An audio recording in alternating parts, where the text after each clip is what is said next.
کہتے قولی فعلی تقریب.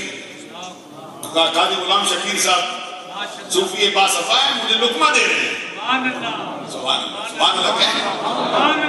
اللہ تعالیٰ ان کو سلامت رکھے. یعنی اس سے سمجھ آئی کہ ہمارے ساتھی جتنے ہیں اللہ کے کرم سے یہ میلاد کی محفلوں میں آ کے کس قدر منجے ہوئے ہو گئے کہ حدیث کی اصطلاحوں سے بھی لگائی ہو گئی. معلوم ہے بھائی یہ میلاد جو ہے یہ بے فائدہ نہیں ہے. جو کہتے ہیں بھائی اس کا بے فائدہ کوئی نہیں, دیکھو یہ یوں ہوتا ہے. ہم کہتے ہیں دنیا کے اندر جتنا تبلیغ اسلام کا کام نبی کے میلاد کی محفل میں ہوتا ہے, کائنات کی ساری محفل بھی اس کا مقابلہ نہیں کر سکتی. میلاد کی گھڑیوں کی وجہ سے یہ بولا, یہ معاملات ہم کو سمجھنے کے لیے مل رہے. تو سرکار دو جہاں صلی اللہ علیہ وسلم کا فرمان زبان سے کچھ ارشاد فرمائیں تو یہ ہے قول. سرکار دو جہاں صلی اللہ علیہ وسلم اپنے ادا و دوبارے سے کوئی عمل کریں یہ ہے فعل. تو اگر سرکار خود کچھ بھی نہ کہے اور کچھ بھی نہ کرے بلکہ کوئی اور بندہ سرکار کی موجودگی میں کوئی گزارش پیش کرے یا کوئی فعل کرے, سرکار اس پر اظہار ناپسندیدگی نہ فرمائے, اس کو رد نہ کرے, وہ بھی حدیث کا درجہ پا جاتا ہے. تو یہ جو انہوں نے کہا ہذا یوم عظیم, یہ دن عظیم ہے, یہ بھی ایک اعتبار سے ان کا قول حدیث تقریری کا درجہ پا چکا ہے. اب کیوں ہے یہ عظیم دن؟ انہوں نے کہا انجى الله موسى وقومه وغرق فرعون وقومه. وجہ اس کی یہ ہے کہ اللہ تبارک و تعالیٰ نے اس دن حضرت موسیٰ علیہ السلام کو اور ان کی قوم کو نجات عطا فرمائی ہے, اور فرعون کو اللہ نے غرق کر دیا ہے. فرعون کے جتنے پیروکار تھے ان کو غرق کیا ہے. اس وجہ سے یہ بڑا عظیم دن ہو گیا ہے. اور موسیٰ علیہ السلام کے ہاں اس کی عظمت کا حال کیا تھا؟ فَصَامَهُ مُوسَىٰ شُكْرًا. حضرت موسیٰ کلیم اللہ علیہ السلام نے 10 محرم الحرام کو شکرانے کا روزہ رکھا کہ فرعون سے ہماری جان چھوٹی, شیطان کے پروگراموں سے ہمارا پیچھا چھوٹا, ہماری قوم کو نجات مل گئی. روزہ رکھا. کہتے ہیں نحن نصومہ, وہ دن گیا, کئی ہزار سال بیت گئے ہیں, اب ہم بھی ان کی سنت سمجھ کر روزہ رکھتے چلے آ رہے ہیں. جب بھی 10 محرم الحرام آتا ہے ہمیں موسیٰ علیہ السلام کا روزہ یاد آتا ہے, ان کی قوم کی نجات پانا یاد آتا ہے, ہم اس دن کو روزہ رکھتے ہیں. آقا کونین صلی اللہ علیہ وسلم نے جب سنا تو کیا فرمایا؟ فرمایا نحن احق واولی بموسیٰ منکم. تم اس بات کے زیادہ حقدار نہیں ہو کہ موسیٰ کی سنت پہ عمل کرو. موسیٰ کی سنت پہ عمل کرنے کے ہم زیادہ حقدار ہیں, کیونکہ جو کام موسیٰ نے کیا ہے ہم زیادہ حق رکھتے ہیں, ہم اس کو جاری رکھتے.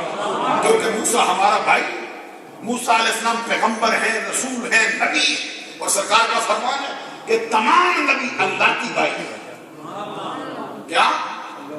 اللہ کی بائی. یہ بھائیوں کی 3 قسمیں ہوتی ہیں, حقیقی بائی, اخیافی بائی, اللہ کی بائی. اللہ کی بائی اس کو کہتے ہیں جن کی ماں جدا ذرا غور رکھو میری بات کی طرح. لذت تو ہو گئی, مسئلہ بھی پورا ہو گیا, اب ذرا سمجھنے کی بھی کوشش کرو گے کیا بات. اللہ کی اس کو کہتے ہیں جن کی مائیں الگ الگ ہیں, باپ ایک. بلند آواز سے کہتے سبحان اللہ. سرکار فرماتے تمام نبی اللہ کی بائیوں کی مثل ہے. حضرت موسیٰ علیہ السلام ہمارے بھائی, ہم زیادہ حق رکھتے ہیں. موسیٰ علیہ السلام کی سنت میں عمل کرے تو سرکار نے پھر کیا کیا؟ فصام رسول اللہ صلی اللہ علیہ وسلم, اور آقا ایک اور نیم صلی اللہ علیہ وسلم نے پھر خود 10 محرم الحرام کا روزہ رکھا, اور صرف آپ نہیں رکھا, وہ آمارہ میں سے یا نہیں, اور اپنے صحابہ کو بھی 10 محرم الحرام کا روزہ رکھنے کا. اس مقام پر میں یہ کہنا چاہتا ہوں کہ اگر 10 محرم الحرام کا دن حدیث تقریری کے اعتبار سے موسیٰ علیہ السلام کی قوم کی نجات پانے کی وجہ سے عام دنوں سے عظیم ہو سکتا ہے, ہمارے آقا اس کو برقرار رکھتے ہیں, تو جس دن پوری کائنات کو نجات دلوانے والے محمد عربی جلوہ فرما ہوئے ہیں, وہ دیکھ دوسرے دنوں سے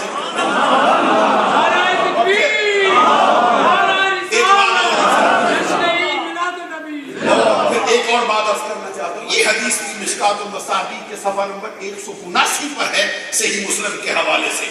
حضرت قتادہ رضی اللہ تعالیٰ اس کے راوی, حضور نبی اکرم صلی اللہ علیہ وسلم نے خود میلاد النبی کے ساتھ کیا سلوک کیا ہے. بڑی مشہور روایت ہے, حدیث میں سرکار سے پوچھا گیا سئل رسول اللہ صلی اللہ علیہ وسلم عن صوم یوم الاثنین. آقا کونین کی بارگاہ میں عرض کیا گیا سرکار ہفتے کے دن 7 ہوتے ہیں، آپ سوموار کے دن کو روزہ رکھتے ہیں، اس کی وجہ کیا ہے؟ نہ ہفتے کو رکھتے ہیں، نہ اتوار کو رکھتے ہیں، نہ منگل کو رکھتے ہیں، نہ بدھ کو رکھتے ہیں، صرف سوموار کے دن کا انتخاب کیوں؟ اس کے جواب میں گل قدس کی پتیوں کو رحمتوں کے پھول برسائے گئے، دل کا کشور فتح کر لینے والی آواز میں آقا کونین صلی اللہ علیہ وسلم نے مسکرا کے فرمایا فیہ ولدت وفیہ انزل علی القرآن۔ اس سوموار کے دن روزہ رکھنے کی ایک وجہ نہیں، 2 وجہ ہیں، ان میں سے ایک یہ ہے اس دن میرا میلاد ہوا تھا جس کی خوشی میں، اور دوسری وجہ یہ ہے کہ اسی دن رب ذوالجلال نے مجھ پر قرآن کے نزول کا آغاز کیا ہے۔ اب آپ غور فرمائیں، اللہ تبارک و تعالیٰ تو بندوں کا نہ محتاج ہے، نہ بندوں کی طرف اس کی اس طرح کی نسبت پائی جا سکتی ہے۔ ہفتے کے 7 دن اس کے ہیں، رب ذوالجلال نے سوموار کے دن کا انتخاب کیوں کیا؟ وجہ جتنی بھی تلاش کی جائیں، اللہ تبارک و تعالیٰ اس کی حکمت کو بہتر جانتا ہے، لیکن ایک وجہ ہم کو یہ سمجھ آتی ہے کہ رب ذوالجلال کو بھی ہفتے کے 7 دنوں میں وہ دن سب سے پیارا ہے جس دن محمد عربی کی پیدائش کی ہے، اسی لیے قرآن کے نزول کا آغاز کے لیے اس کا انتخاب۔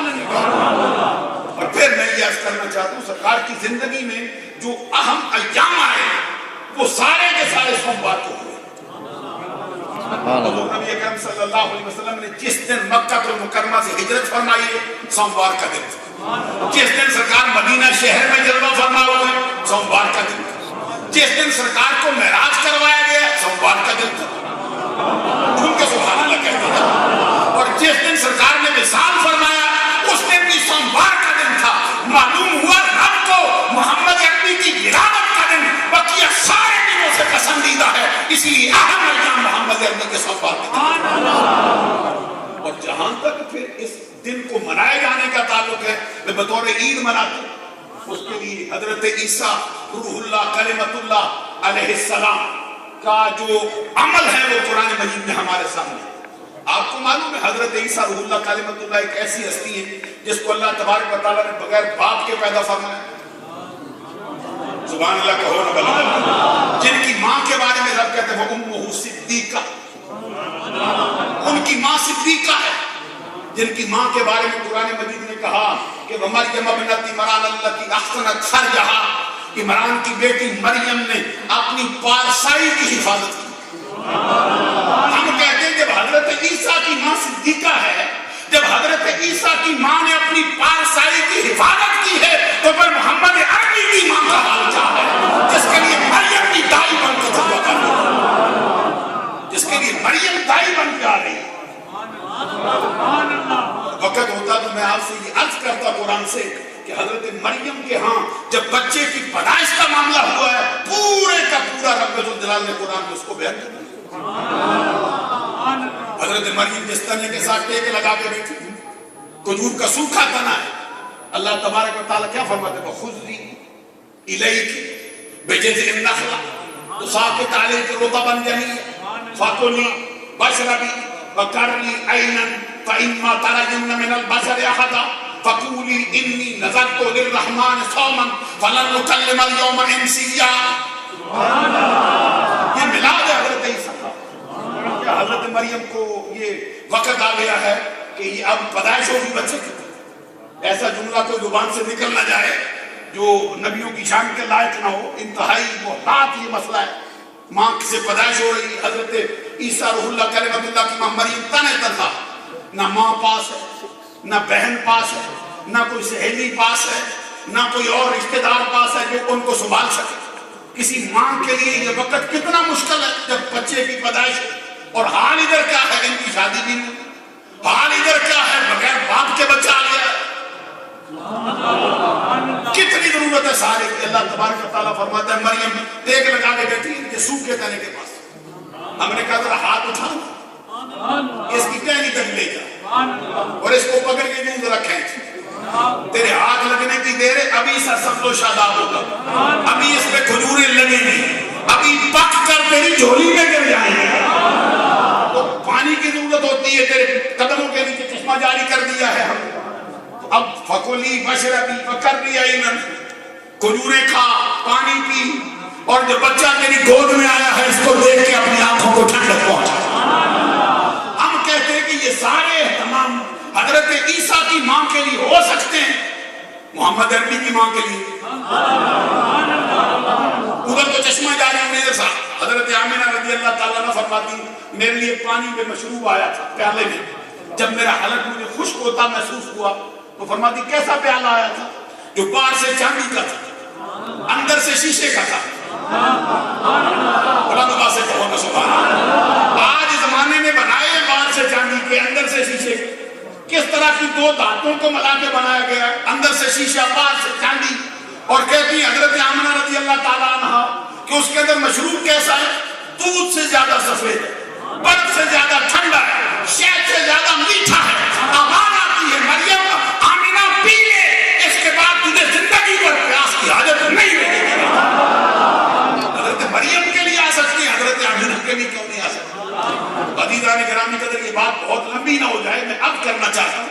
تو حضرت عیسیٰ روح اللہ کلمۃ اللہ نے جو بغیر باپ کے پیدا ہوئے، آپ حضرت مریم رضی اللہ تعالیٰ عنہ اللہ نے بیٹا عطا فرما دیا، تو رب الجلال نے فرمایا چونکہ تیرے ہاں بیٹا پیدا ہوا بغیر باپ کے، اب لوگ تجھے تانا دیں گے، تو بات کہے گا تو تم کیا کہنا؟ فقولی انی نذرت للرحمن صوما، اتنا کہہ دینا میں نے رحمان کے لیے روزے کی منت مانی۔ تو روزہ کیا کھانے کا ہے یا پینے کا ہے؟ وہ تو فقولی مشربی پہلے آ چکا، کھا بھی اور پی بھی، روزہ کیسا؟ فلن نکلم اليوم انسیا، آج کے دن میں کسی سے کلام نہیں کروں گی، میں نے چپ کے روزے کی منت مانی۔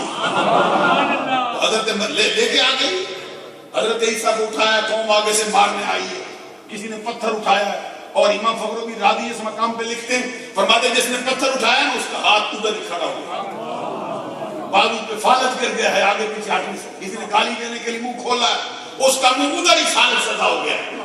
دوسروں کو عبرت ہو گئی کہ عام خاتون نہیں ہے، وہ سے کلام کرو جو آئیے۔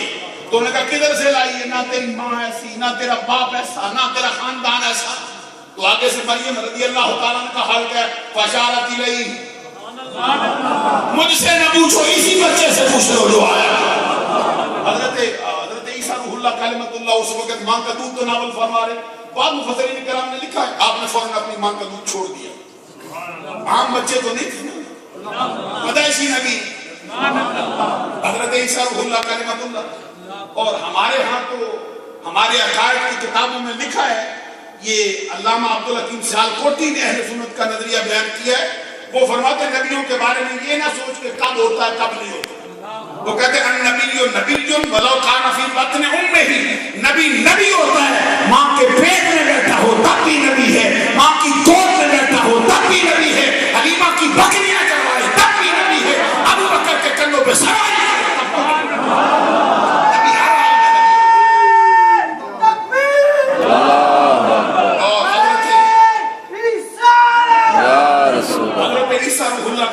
دودھ پی رہے چھوڑ دیا فوراً، ماں کا دودھ چھوڑ کر ایک گہری نظر سے پورے مجمع کو دیکھا۔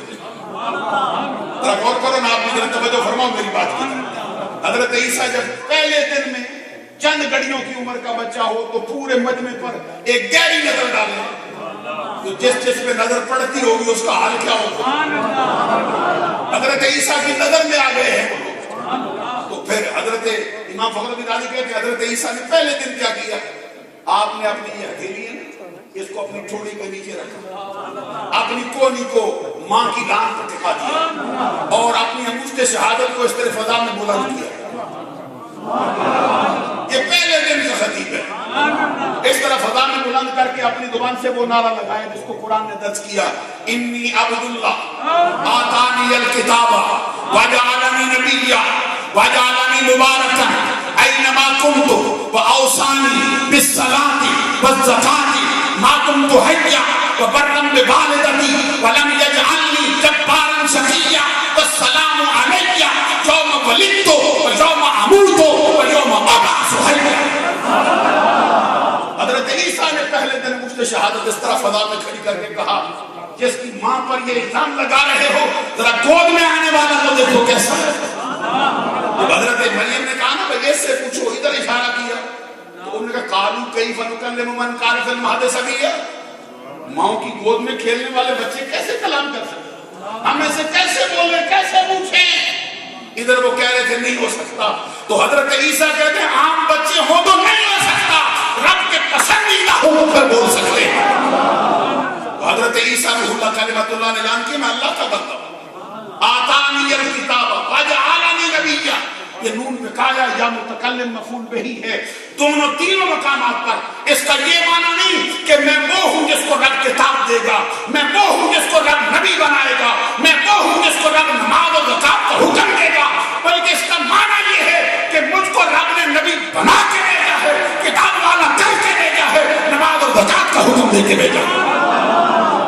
اگر حضرت عیسیٰ پہلے دن کلام کر سکتے ہیں، محمد عربی جو ان کے سبحان اللہ کہنا، جس کے صدقے سے عیسیٰ روح اللہ کلمۃ اللہ کو یہ مرتبہ دیا۔ عزیزان گرامی قدر، پھر قرآن مجید میں ان کی دعا کا ذکر آیا ہے، اللہ ربنا انزل علینا مائدۃ من السماء تکون لنا عیدا لاولنا وآخرنا وآیۃ منک وارزقنا وانت خیر الرازقین۔